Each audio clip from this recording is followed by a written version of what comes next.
Bonjour à tous et bienvenue sur ma chaîne YouTube La Sage-Femme Nouni. Aujourd'hui, nous allons explorer l'anatomie fascinante du bassin obstétrical.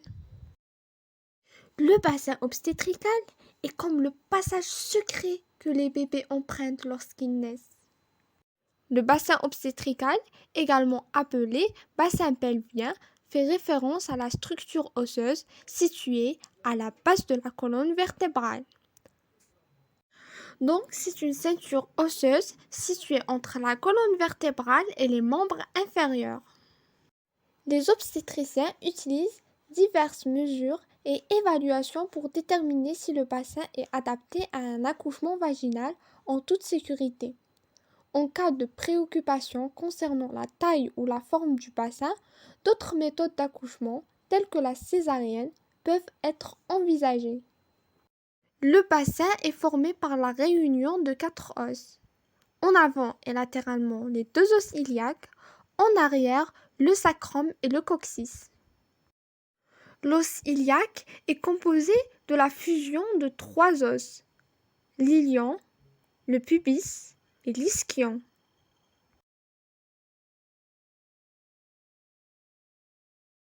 Les os sont réunis par 4 articulations, dont 3 sont des symphyses. En avant, on a la symphyse pubienne.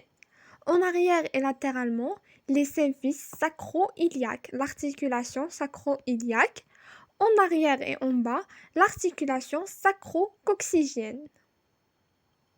Le bassin obstétrical est souvent comparé à un cylindre.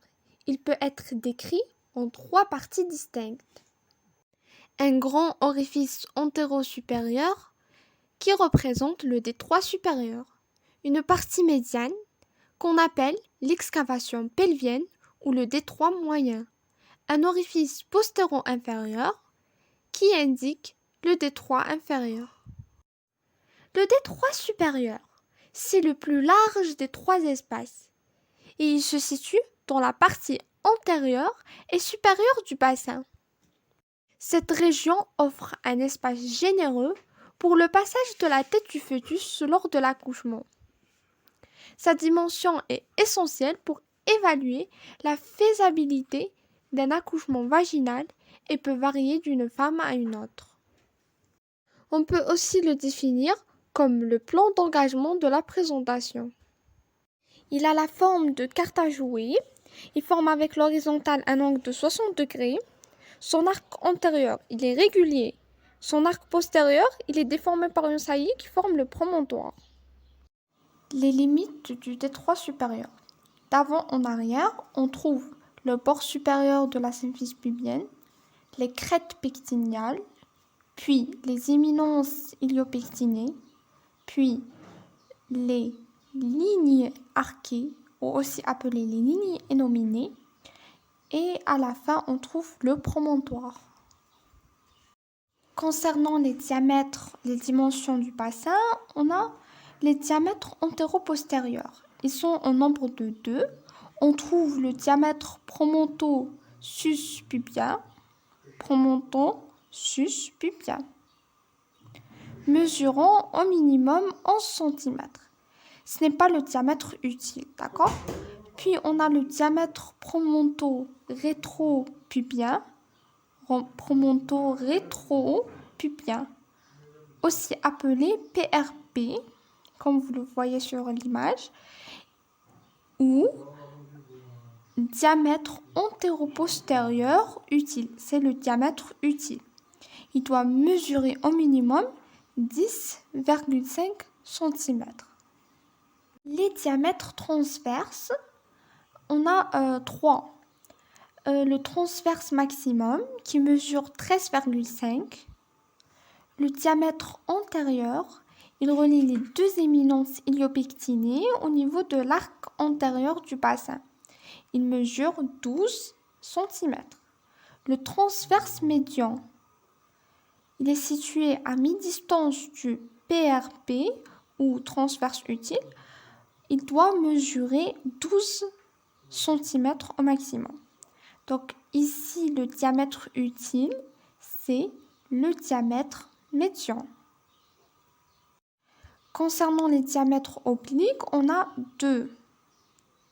le diamètre oblique gauche qui commence de l'éminence iliopectinée gauche vers l'articulation sacro-iliaque droite, il mesure 12 à 13 cm. Le diamètre oblique droit, il commence par l'éminence iliopectinée droite et il va vers l'articulation sacro-iliaque gauche. Il mesure 12 cm. Donc, les diamètres obliques, ils commencent par l'éminence iliopectinée vers l'articulation sacro-iliaque. Le diamètre le plus emprunté par la présentation du fœtus, c'est le diamètre oblique gauche. L'excavation pelvienne, ou aussi appelée détroit moyen. L'excavation pelvienne est la région du petit bassin située entre le détroit supérieur et le détroit inférieur. Donc, il est situé entre le détroit supérieur et le détroit inférieur. Donc, c'est la partie moyenne, dans laquelle s'effectue la descente et la rotation de la présentation. Donc, quand le fœtus arrive au détroit moyen, il va faire la rotation et sa descente. Nous allons parler des limites de l'excavation pelvienne, du détroit moyen. Donc, en avant, on est limité par la face postérieure de la symphyse pubienne. En arrière, on est limité par la face antérieure du sacrum. Latéralement par les faces quadrilatères, par le trou obturateur et les échancrures sacro-sciatiques. Sur la face interne de détroit moyen, on retrouve des saillies. Il est marqué par ces saillies qu'on appelle les épines sciatiques. Concernant les diamètres, nous avons dit auparavant que le détroit moyen ressemble à un cylindre et tous les diamètres internes de ce cylindre sont de 12 cm. Mais nous avons dit que sur la face interne, il y a des épines sciatiques. Donc, de l'épine sciatique gauche vers l'épine sciatique droite, nous avons le diamètre biépineux, ou aussi appelé le diamètre bisciatique, qui mesure 10,8 cm. L'orifice inférieur, ou aussi appelé le détroit inférieur. C'est par lui que s'effectue la sortie de la présentation lors du 3e temps de l'accouchement. Ses limites, il est limité par 4 repères osseux disposés en losange. Le bord inférieur de la symphyse pubienne en avant, les ischions de chaque côté, donc latéralement, et la pointe du coccyx en arrière. La pointe du coccyx qui, lors du dégagement, est refoulée en arrière. Donc, elle se refoule en arrière par la présentation lors du dégagement, pour se placer en retrait de la pointe du sacrum. Donc, on appelle ce refoulement la rétropulsion du coccyx. Maintenant, on va passer au diamètre du détroit inférieur. Nous avons un diamètre transversal qui est indéformable. Il relie les deux tuberosités ischiatiques. Nous avons dit que latéralement, il y a les ischions. Et les ischions se finissent par des pointes comme ça, comme des saillies, qui s'appellent les épines ischiatiques. Donc, les deux tuberosités vont former un diamètre qui est le diamètre biischiatique. Il mesure 11 cm. Ce diamètre est indéformable. Le dernier diamètre, c'est le diamètre antéro-postérieur. Celui-ci est adaptable. Il est déformable. C'est le diamètre sous-coxo-sous-pubien qui mesure en moyenne 9,5 cm.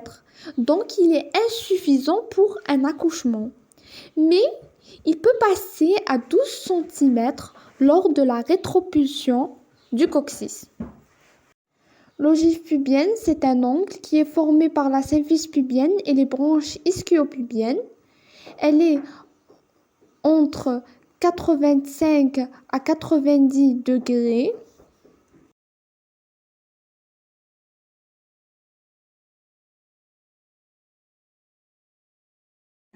Merci d'avoir regardé cette vidéo.